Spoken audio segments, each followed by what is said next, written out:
First time I'm meeting you, Kathryn, and you have been here last year, but I couldn't make it. Kathryn was trained in early childhood education and family therapy. Kathryn is a career nanny, experienced with over 30 long-term positions in families' homes. Wow, that's a great thing, yeah? And nice vocation. She is well-being director and performer for Perth Playback Theatre, a troupe of improvised actors that have been described as reflective empathy for people's everyday stories. She supports the financial and personal empowerment of local and global women through Western Australia's Division of Business and Professional Women, known as BPW, and the Philanthropic Giving Circle 100. Philanthropic Giving Circle 100 Women. She is a new volunteer with Griefline Australia, a community-driven helpline for anyone with experience of loss. Her surname, Yu, is very easy to confuse with Y-O-U-U, but it's differently spelled. A turning point can be explored through finding gentle yet firm answers to the question, are you enough just as you are in this kind moment? I guess that is something you are going to explore, I guess. So with that, and formalities are over, so we can do the guided meditation part. And probably I will sit somewhere on this side so we can.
Please take a seat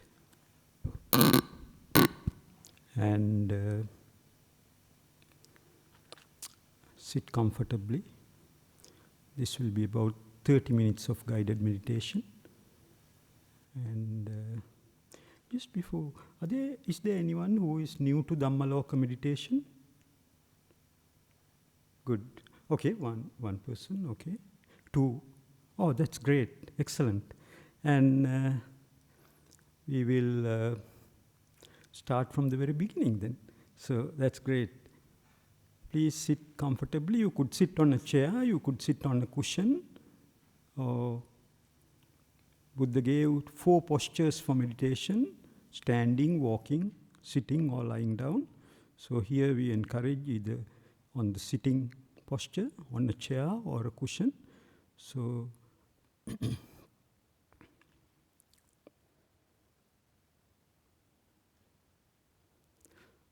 you would hear many things that you have already heard, those who have been coming here frequently, but you have learned from Ajahn Brahm, Ajahn Brahmali, and have been around them for over 30 years. So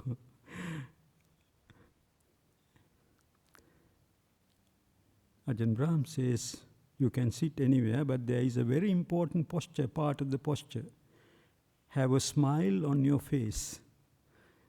The smile will make you happier, and the happy mind will make the happy body. Happy body in turn will make mind happier. Symbiosis, symbiotic relationship. So I will speak for 5 to 6 minutes, then start the guiding meditation. First of all, as there are 2 newcomers, 3 or maybe 2, why do we meditate? The purpose is to calm the mind and to let go of our mental defilements, because we don't speak, no verbal defilements, we don't do anything, no bodily defilements. It's the mental unwholesome qualities that we endeavor to let go. Why do we want to make the mind calm? Buddha said, a calmer mind will let us see our mind as it is. In other words, we will see things as they are. Through many lifetimes, we have been conditioned to see things in unrealistic ways. They are called distorted perceptions. In Pali, sanya vipallasa.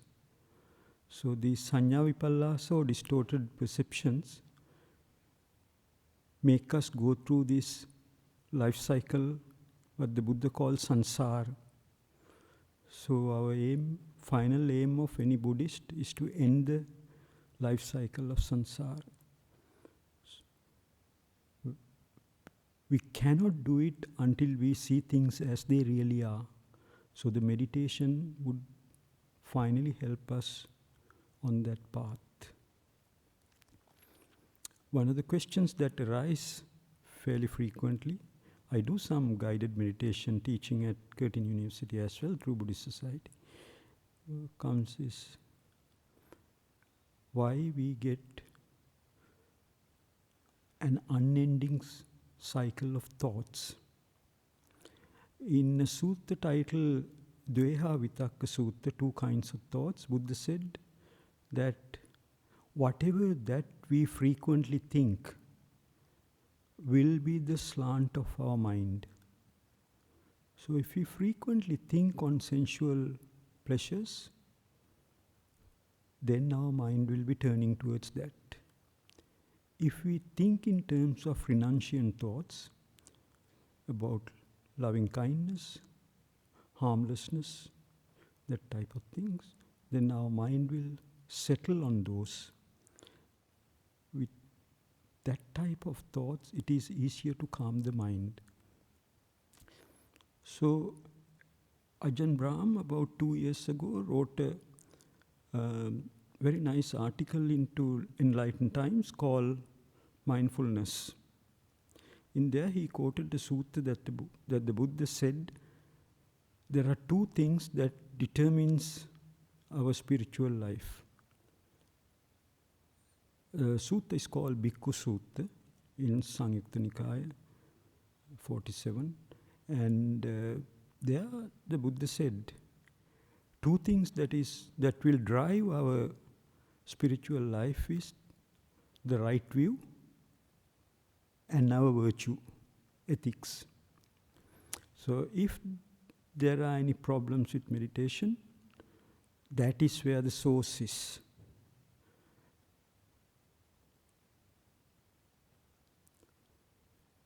That is where the purification needs to start. The view about this world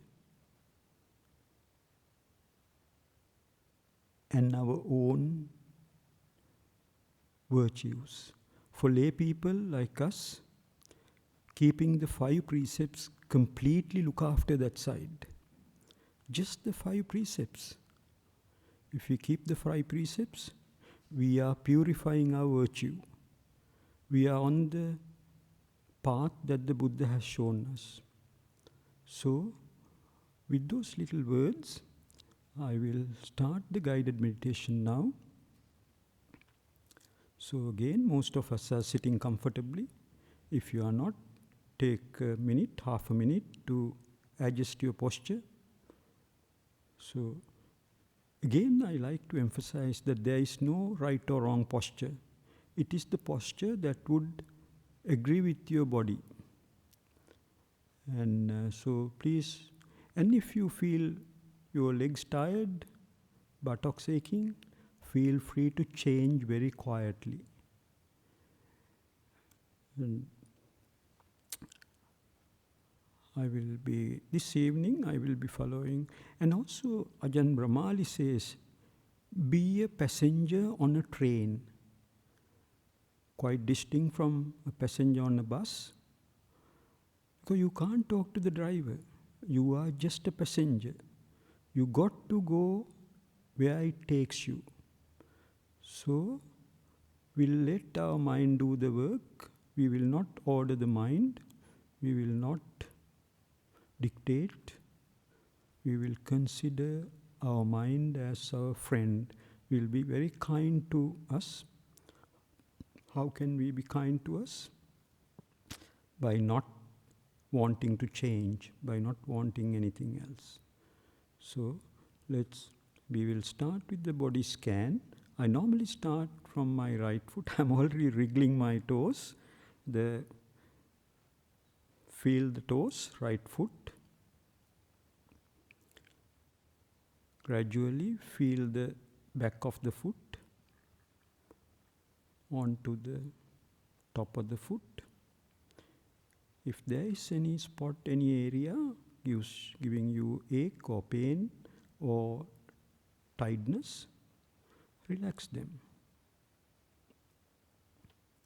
A relaxed body will help mind to be relaxed. So we will come up along the shin bone,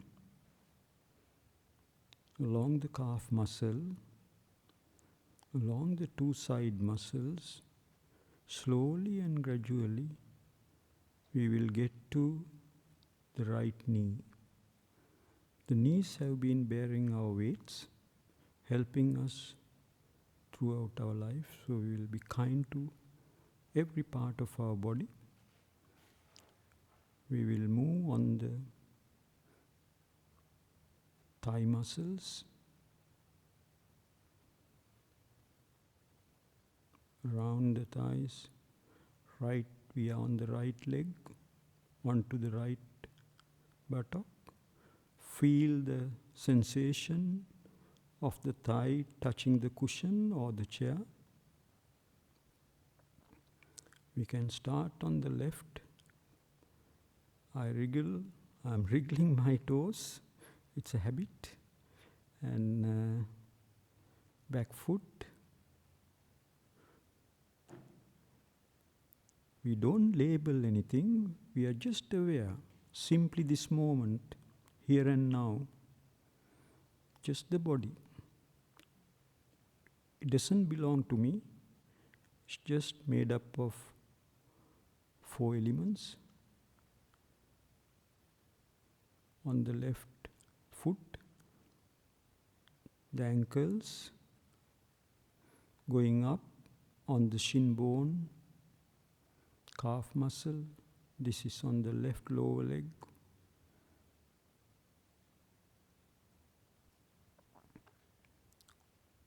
Onto the knee, along the thigh muscles, onto the left buttock. Feel the sensation. Weight is equally distributed onto the two buttocks. Back, I start from the left side of the back coming up. Feel it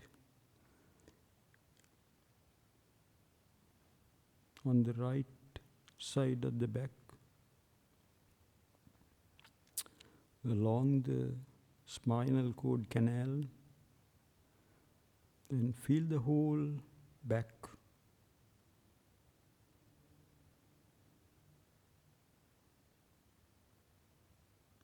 Shoulders, relax the shoulders. If it is not being relaxed, scrunch for a second and then let it go. Relaxation of shoulders will make the whole area relaxed, going along the ears, up to the head, hair, whole head, top of the head, neck,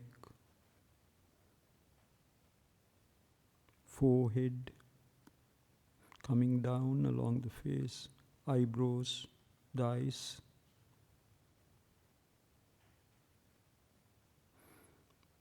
Can give loving kindness to any part, any organ that is little bit not right, into the nostrils.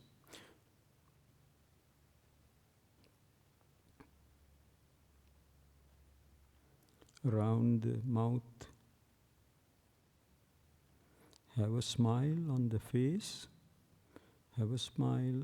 Smile will relax the muscles, face muscles, facial muscles, round the eyes. Going down onto the front of the body, left side of the front, going down. We have the heart there. On the left side we have the spleen and the mesentery. On the right side we have the lungs, liver, bile,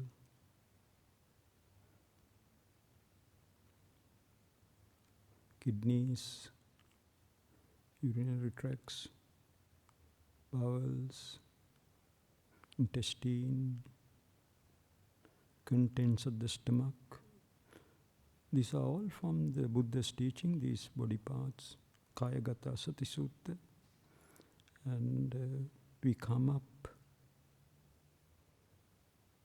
onto the shoulders, onto the left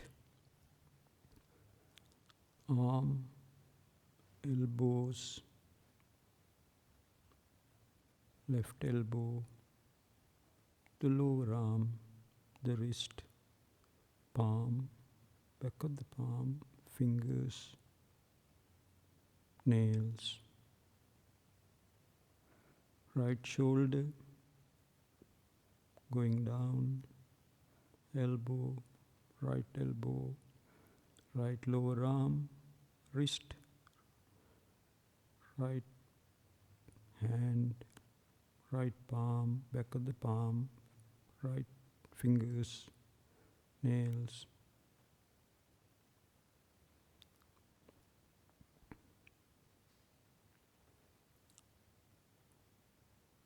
Feel the relaxed body.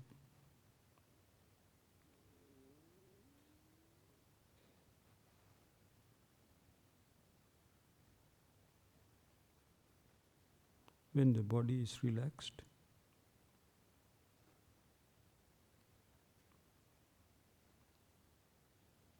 mind will be relaxed too.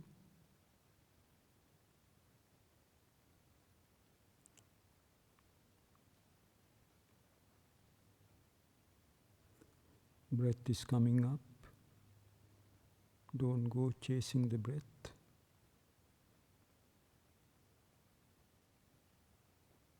If the breath comes up, stay with the breath. If not, stay with whatever that is there. Emperor's 3 questions. Whatever that is there is the most important. Important time is now, here and now. What we have to do is, most important thing to do is care. Care for whatever that is there. Doesn't matter whether thought or breath. Stay with that. Those who are familiar with the breath, stay with the breath. No effort, no force. Here and now. So,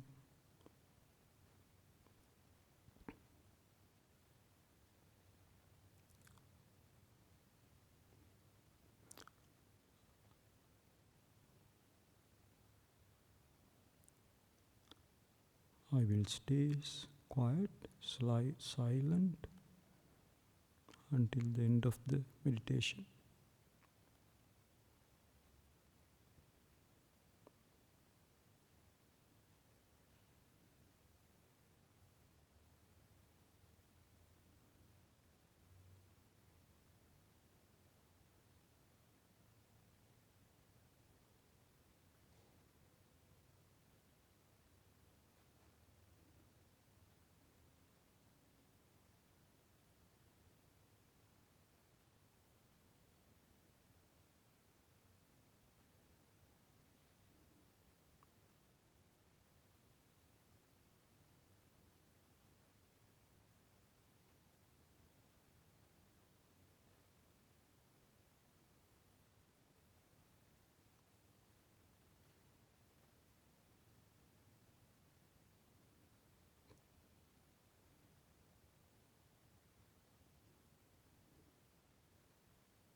We are getting closer to the end of this session of meditation. I will ring the bell in a short while. Please wait till the bell stops, third ring, and then you can open your eyes.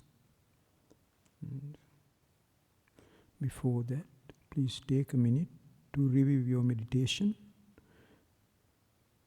What worked? What didn't work? Whatever the outcome, what are the causes? Is my mind peaceful? Am I relaxed? Am I relaxed?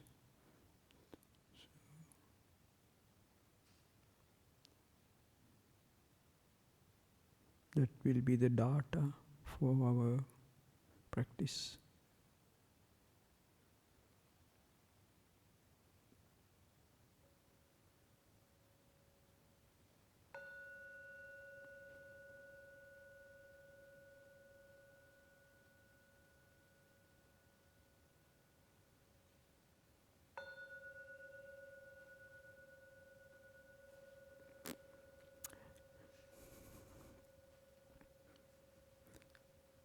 That is the end of the meditation session tonight, and thank you for joining. And please take a minute or two to stretch your legs, and I invite Kathryn, when she's ready, to come and take the seat.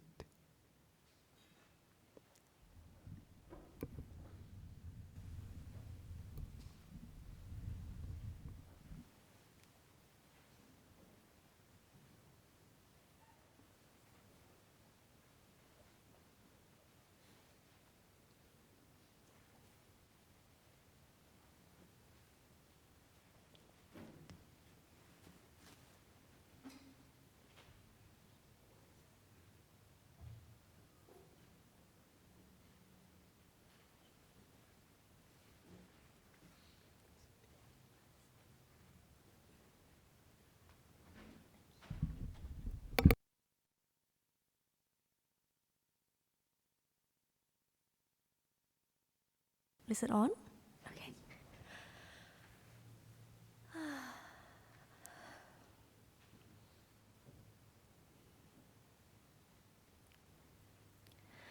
Namo tassa bhagavato arahato samma sambuddhassa. Namo tassa bhagavato arahato samma sambuddhassa. Namo tassa bhagavato arahato samma sambuddhassa. Thank you all for being here, and thank you so much, Ananda, for that beautiful meditation.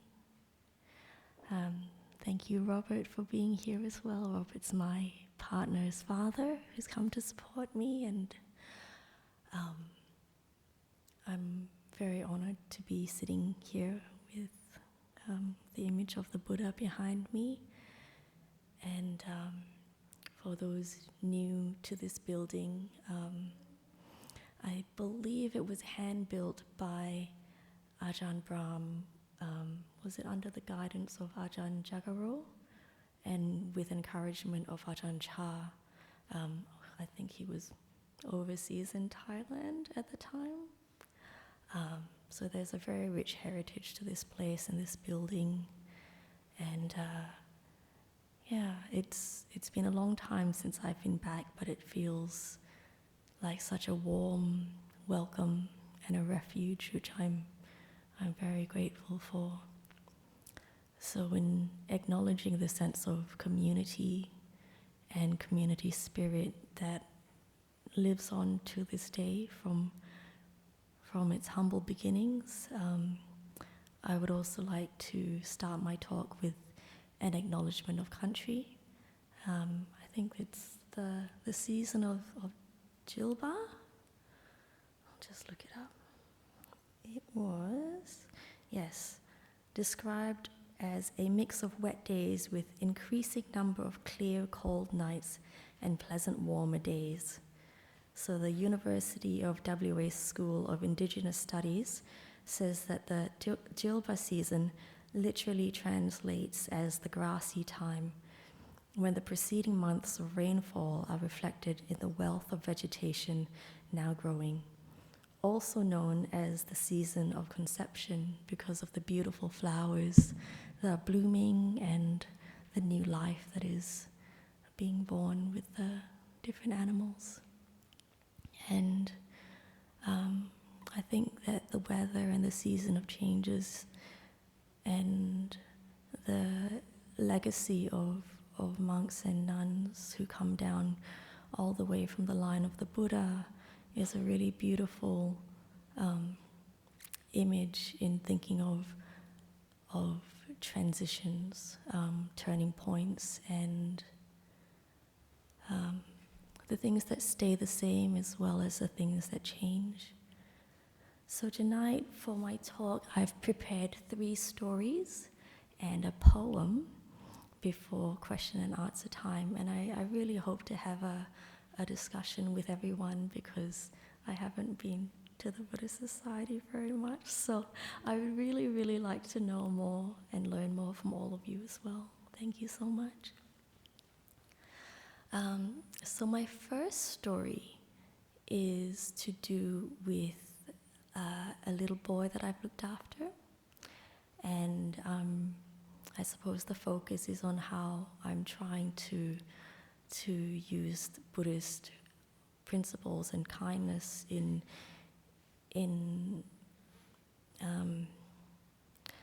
maintaining that sense of dignity and nobility that is often talked about for all parties. My second story is about how I try to be kind to myself, and my third talk is about trying to apply those skills with a stranger. So between the months of April, May, June, July, within 4 months, the little boy that I've looked after has moved house maybe 3 or 4 times, because the family I looked after found their dream house, and to buy it, they actually had to sell their existing house in a very, very short amount of time. And to do that, they had to renovate, which meant we needed to go to an Airbnb. And that Airbnb was sold within, so we only had 2 weeks there, so we had to move to another Airbnb and then finally move back to the original home for the final 6 weeks. So my little boy, he's not even 5, he's 4, and he was he dealt very well in the context, but he was very stressed. He was a very stressed little boy. And one morning I turned up and there was a very quick handover, and he went outside, and I think he was trying to do the right thing by not being a bother when I was talking with his parent. But we found him outside smashing his scooter against the gate and the door, and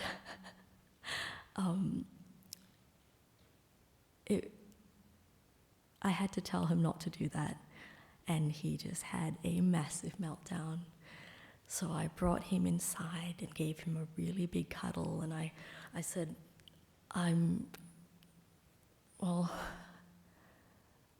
he really wasn't in a space to take in anything.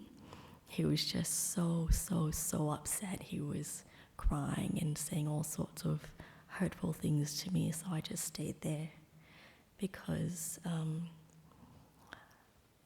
sometimes people have those moments, and the most important thing was being kind to him and holding space.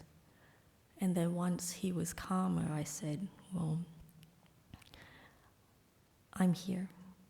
And it wasn't quite the right thing to be smashing the the scooter against the door. And I've had quite firm conversations with him sometimes. I'm not always as soft-voiced as I am at the moment, but even though I have to lay boundaries and he gets really upset,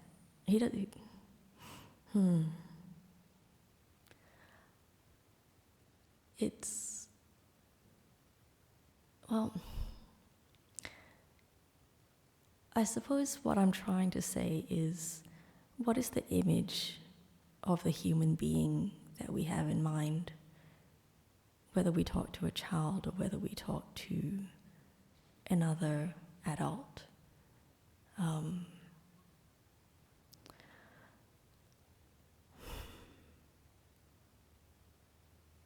And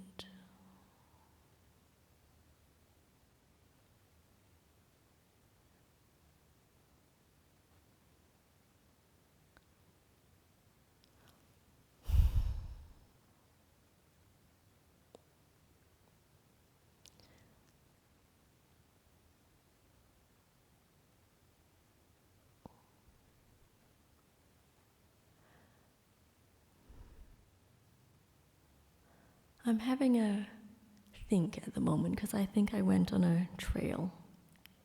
I'm going to refer to my notes.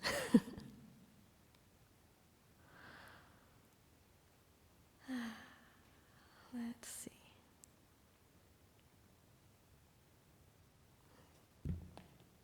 My other notes. Thank you, everyone.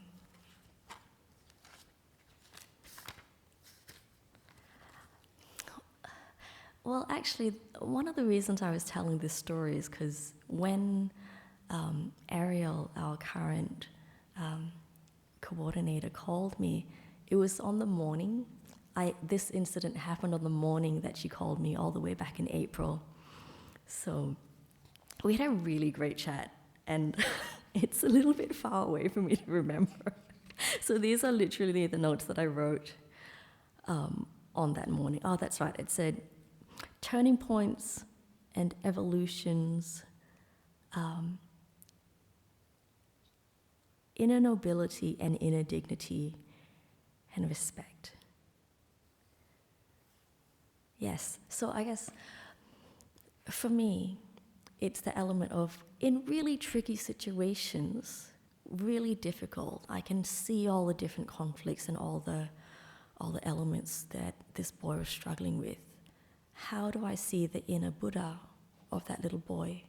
And how do I try to maintain the inner Buddha of myself in relationship to him? Because everyone was once a baby. Everyone will grow up until their point of passing, and it's transitions are really precious to me.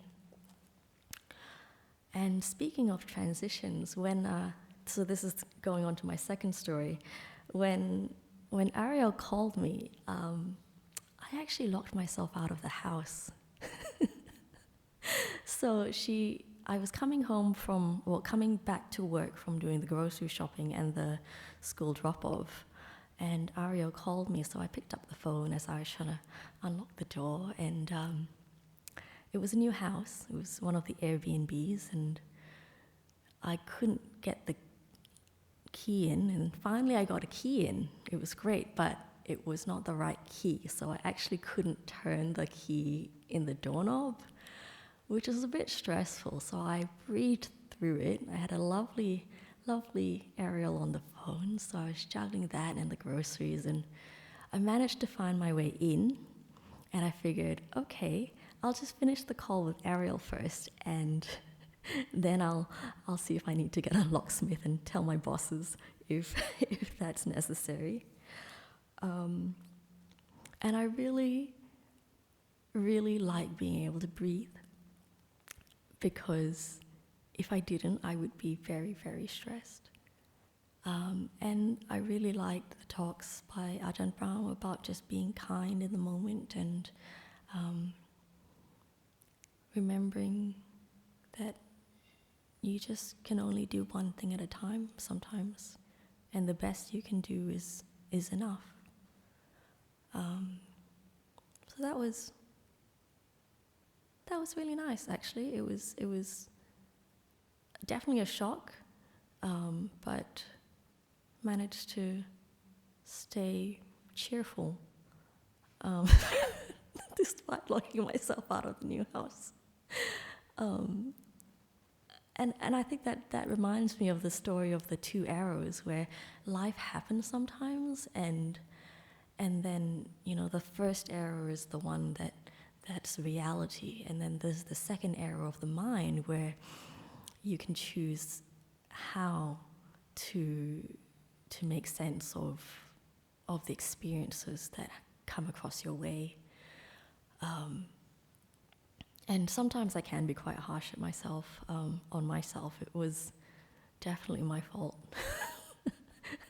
that I put the wrong key in. Oh, that's right. After the call, I managed to, I looked up some help tutorials on YouTube. I didn't actually manage to follow the instructions very well, but by that time I had been breathing. I'd had a really, really nice chat with Ariel, who was so nice. And then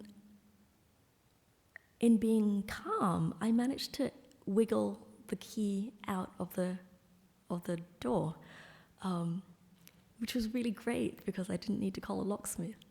And then I made a system so that I knew which key was the right one, and problem solved, which was really great. And then I think in that same week, I went to do more grocery shopping, and so my third story, grocery shopping. I went to quite a busy shopping mall, actually. So I made sure to go after lunch when I knew everyone was starting to leave. And you know, sometimes when it's a bit of a rush and people park in the spot that you want, and it's really quite rude. I actually ended up being one of those people who did that because I was driving around. There were fewer spots than I was expecting. Two people were coming out, but there were people behind me, so I let those spots go and let the people behind me park there. But we were kind of at a weird cross-section where two other people were trying to come out where I was blocking them. There was another car coming through, and we were in a really bad gridlock, so the only place that I could go was into a car park that someone had already indicated into. So I did that. All traffic started flowing really nicely again. But then the person who had indicated started honking, and I started getting stressed. I was like, are they going to go? Are they going to let it go? Or are they going to hold on to it? Turns out they really, really wanted to hold on to that spot that I had just taken. And so I sat in my car because I was really scared. And then the person came out and started yelling. And I got really scared because I thought, oh, this person is so angry. I think they might actually scratch my car. So I locked the door, didn't get out, didn't even apologize, and just kind of waited until they drove off. And then I thought, oh no, how is this Buddhist? And how do I see this from a Buddhist perspective? When there are situations of intensity and distress, and I can see this person's point of view, and also I can see the broader context.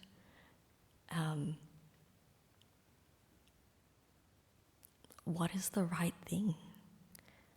And is there potential for peace where's the responsibility that I have and that other people have as individuals and adults in creating a peaceful world? And that's something I think I'd like to learn more from in terms of our question and answer time.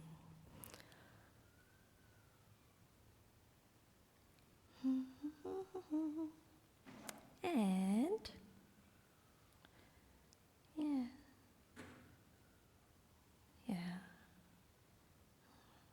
the mindset of kindness, respect, and dignity for all within challenging situations. And so those 3 stories lead me to my joke about the twin nature of consciousness. And this poem is called Sam and Sarah. Through a pleasant haze I wandered, trampling careless sand dunes as purposefully as a troll. Freshly manured, the scent of roses demanded a final rest. Collapsing, liquid flowers erupted, sending burning nectar into my existence. In agony, I drank the unfamiliar. Bitter poetry escaped. I knew I lived. Through a pleasant haze I wandered, trampling careless sand dunes as purposefully as a troll. Collapsing, liquid flowers erupted. Freshly manured, the scent of roses demanded a final rest, as purposefully as a troll. In agony I drank, through a pleasant haze. I knew I lived. Freshly manured, I demanded the scent of roses, burning nectar into my existence. In agony I drank. Bitter poetry escaped. I knew the unfamiliar. Collapsing, flowers erupted. Into my existence I drank. Rest, I wandered. A pleasant troll, freshly manured, escaped my existence. A final rest. In agony, I knew I lived. Bitter poetry, pleasant, careless, freshly manured, the scent of roses, burning sweet nectar into trampled sand dunes. Collapsing liquid flowers erupted. I escape into my existence, into being present here and each unfolding moment, now and now and now, now. From minor to major transitions, small scale to universal transitions, may we all take refuge in our triple gem, the Buddha, Dhamma, Sangha, in the deepest places of confusion, hope, and loving kindness toward all facets of existence, seen and unseen. May we all turn and find our points, hopefully without being too rude. Homage to the Blessed One, the perfected ones, the fully awakened ones. Namo tassa bhagavato arahato samma sambuddhassa. Namo tassa bhagavato arahato samma sambuddhassa. Namo tassa bhagavato arahato samma sambuddhassa. Sadhu, sadhu, sadhu.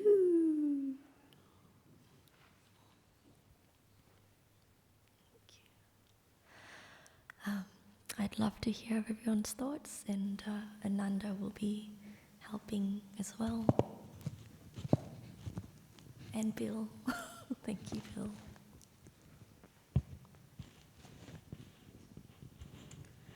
If there are any questions, any on the talk, on the meditation, or anything to do with Buddhist teachings, this is the opportunity. Please feel free.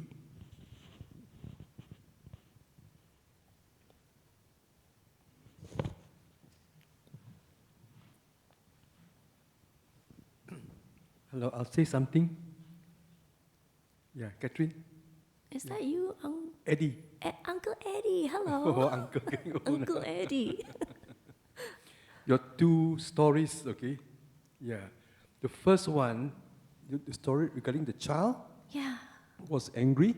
Yeah. What came to my mind, okay, the Buddha's teaching is hatred or anger is not appeased by hatred or anger. Only by love is it quelled, So to stop the child, in this case, you can, do the, you can give the understanding, talk to him this thing. He's angry, okay? So you quell it down. You can talk to him. He can understand you. Yeah. That is my thinking, Yeah. okay? There's a lot of neuroscience now that actually supports that view as well. Yeah. In terms of Dan Siegel, he's a child psychiatrist and the founder of interpersonal neurobiology. He talks about flipping the lid. So there's three basic parts to the brain. We've got the brain stem, the limbic system, which is all about emotions, and then there's the prefrontal cortex. And whenever the limbic system or the emotions are too fired up, they can flip the lid, so people stop being able to think unless they've got a very well integrated brain where they're able to have very strong emotions at the same time as thinking. And the outcomes of having a very integrated brain are kindness, compassion, and understanding. The second story regarding the parking, and the man is angry. Oh, it's a woman. A woman, is it? Oh, woman, yeah. Oh. So in this case, you can't apply the love, Yeah, the you power can't, dynamics when were person very is angry, different. okay? Yeah. So what you do is, at the same time, you don't want to reflect. The person definitely has got negative energy in the person. The person is not a peaceful person. This thing will just let you go in, or it's a lot of friendly people too, This is just nothing, So if the person is angry, I wouldn't reflect on the person's anger. Yeah. I would probably just humble myself, say, "Oh, I'm sorry, this thing, and I'll just drive away, I wouldn't reflect on the fight, Oh, I'm going to get the space or what this thing. I'm wasting my time, Yeah. And it's not good for you because you're reflecting on the person's negative energy, Yeah. There's a lot that we don't Yeah, know, don't. and in terms of the emotional tone that we take on from the outside world versus being able to hold our own space, how do we also still maintain that sense of nobility, that sense of dignity for ourselves and for another human being, regardless of what situation unfolds? Yeah. And then you don't wish bad onto the lady, okay? But you just feel sorry for her, this thing, for having such, anger. Yeah. Because this is going to hurt her. Yeah, there was something really important for her that she wanted to hold on to, and it's struggling with that loss of not being able to have that. And I think everyone can relate to that sense of despair. Even if the actions are not acceptable, the emotion, the common humanity is understandable. Thank you for your talk. Thank you, Eddie.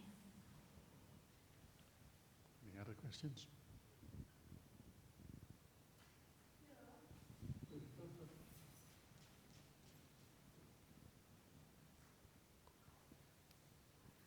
Yeah, my comments about the last story as well with the parking, in that, well, thinking of her perspective, well, it wasn't very Buddhist of her to get all angry about it, but yeah, from her perspective, I think, well, like, stuff happens all the time, you know. I kind of zoned out when you were explaining how exactly the gridlock stuff happened, but it sounded like you didn't have much of a choice about it, and like, you had to do it. But also, like, it could have been an accident, you know? Like, maybe you didn't, I don't know, maybe you didn't notice them there. Oh no, I saw the blinker was there. She was waiting. Yeah, okay. But in another kind of incident where it could have been an accident that happened, or maybe you were a jerk and you purposefully cut them off. In any case, like, it happened, and she could have, you know, she did get all angry about it and got on her rant, but it would have been more Buddhist of her to just go like, oh, well, that happened. All right, let's move on. And like, from your perspective, like, sometimes things like that just have to happen. Sometimes you have to be a jerk on purpose. Sometimes it's an accident, and whether or not they get angry, you just like move on. You just say, oh, well, you know, you could have got out and apologized, but it doesn't matter if you don't. Like you said, you were a bit scared. You were being a bit angry. So just think, oh well, that happened. It just doesn't really matter. Just forget about it. I think you've raised some really important themes around acceptance, letting go, authenticity. Yeah, on both sides. On both sides. Thanks. Yeah.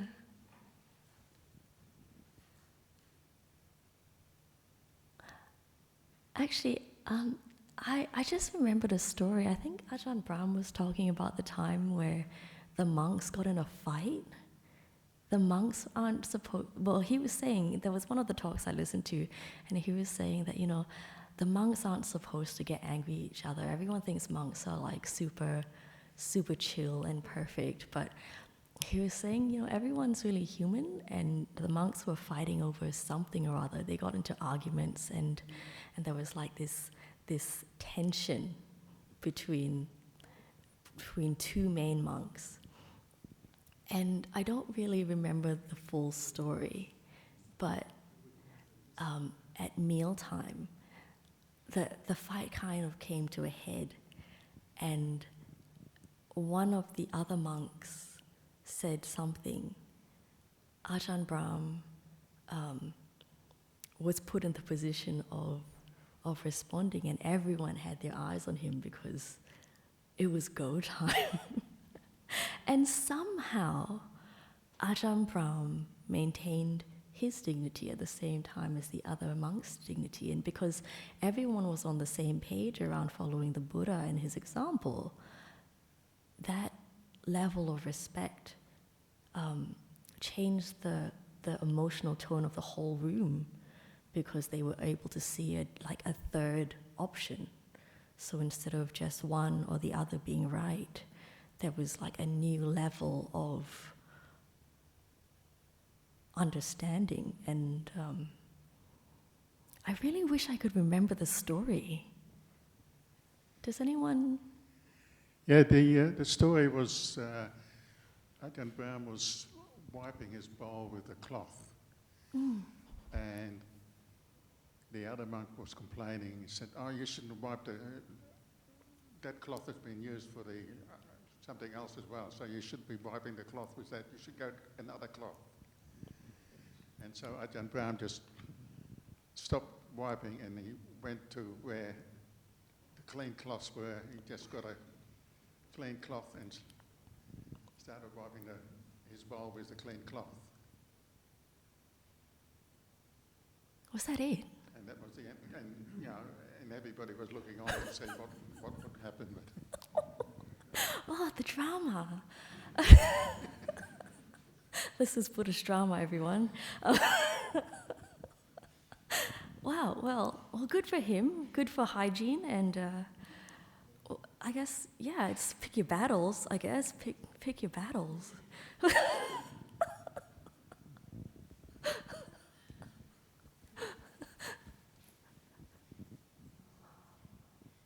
Hello.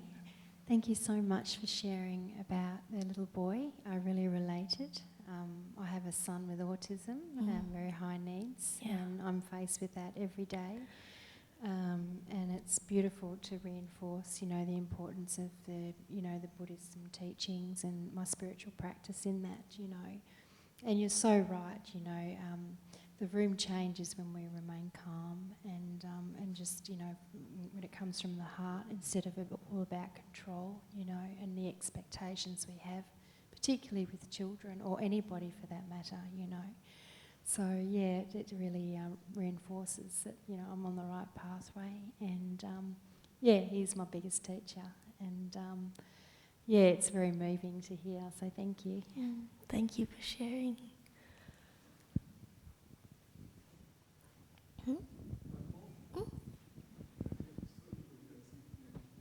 Kathryn, it just came to my mind again, regarding the two stories you told us earlier. Yeah.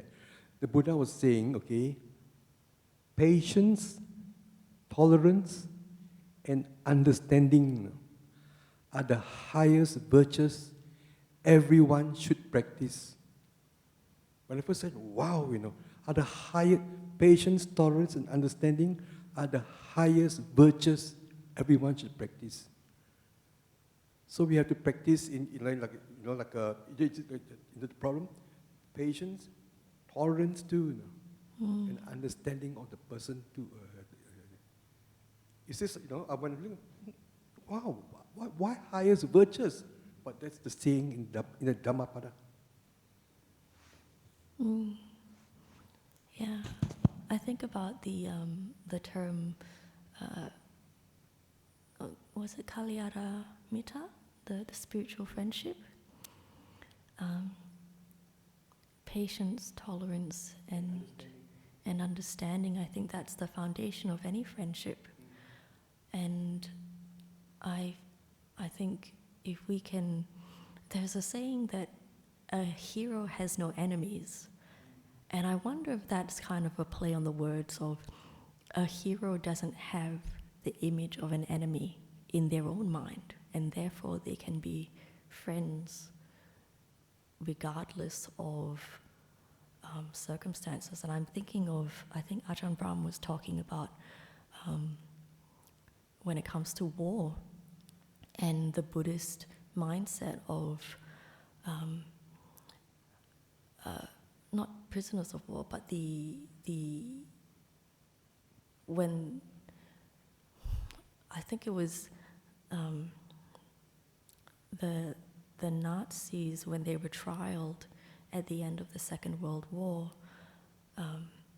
there were some who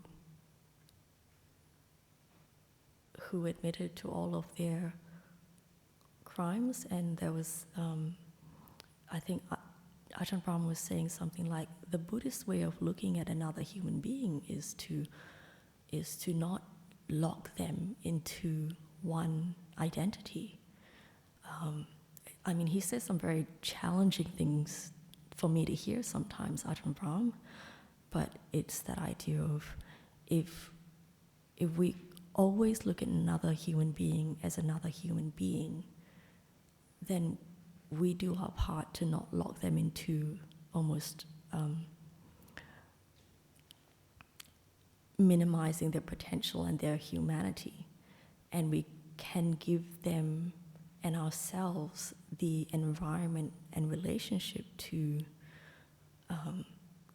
grow and develop in our Buddha nature. So I still struggle a lot with that in terms of where is the line of applying that.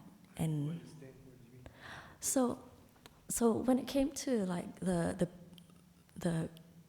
the generals of war who had perpetrated lots and lots of atrocities, according to what I've heard of Ajahn Brahm, or what I remember of Ajahn Brahm speaking, he was saying that the Buddhist way to look at them is to see, okay, they've done all these horrible things, but look at also their immense skill sets. And how can we tolerate and welcome them so that we can, if they're not causing harm anymore or don't want to cause that level of harm, how can we give them a place of respect and welcome within the Buddhist community, even after all those terrible things, like what is the state of someone's heart and what is the state of whoever is in authority to welcome them back into society. Kathryn, can I just say, since you said discussion, I'm not taking all your place. No, not at all. You know. It just came to my mind. Can I just say something? Yeah. Okay, yeah. Also, you know, the Buddhist, okay, we are also not a walkover. I tell you, this is a story from BGF, okay, yeah. During the Buddha's time, you know, he was walking, you know, across this household, see, and this person in the house, as he walked past, asked him, "Hey, you come in." So he went in. So when he was inside, they said, "Okay, you get out," you know, and he went out, you know. So this happened 3 times, you know. After the 3rd time, this thing, the Buddha says, he's not going in. He gave him a piece of his mind, and he walked away, you know. So the gist behind all the story is, okay, use your mind, this thing, okay, to judge things, okay, and Buddhists, we are not a walkover. You see what I mean? Yeah. That reminds me of another story, actually. Yeah. We are not a walkover. You have to use your discretion, this thing. Yeah. I think that resonates for me personally, because when I first started looking after children, I used to be very, very soft. Like, for example, at a childcare center when I was doing my placement, I was leaning over, and there was a little boy who was so excited he would hug me, but he would grab my neck, and I would feel so scared of saying stop or I need to breathe, that the other, the room leaders and the staff members had to actually intervene for me because I was too scared to say no or hurt his feelings or otherwise be mean. So I've learned a lot as someone who's been working with children for about 12 years now, to be able to have respect for myself, but also more trust and respect in children.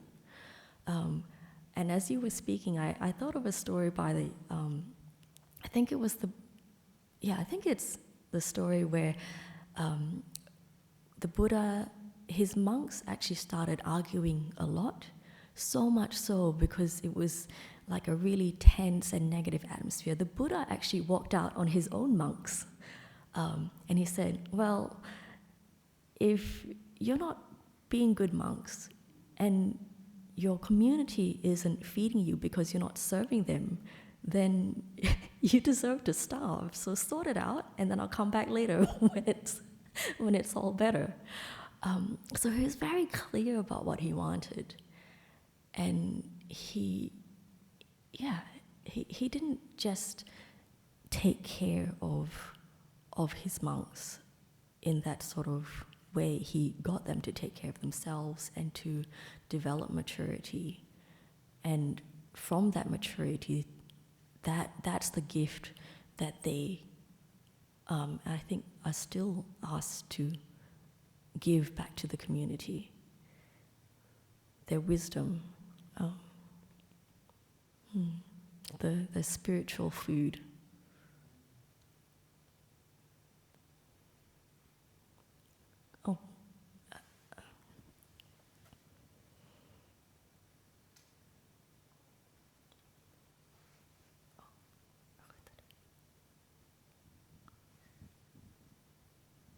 I think we've got about 15 minutes left, if anyone else wants, or we're good? We're good? Yeah. Well, thank you so much, everyone. I hope it's been a pleasant time. Thank you for your Friday night.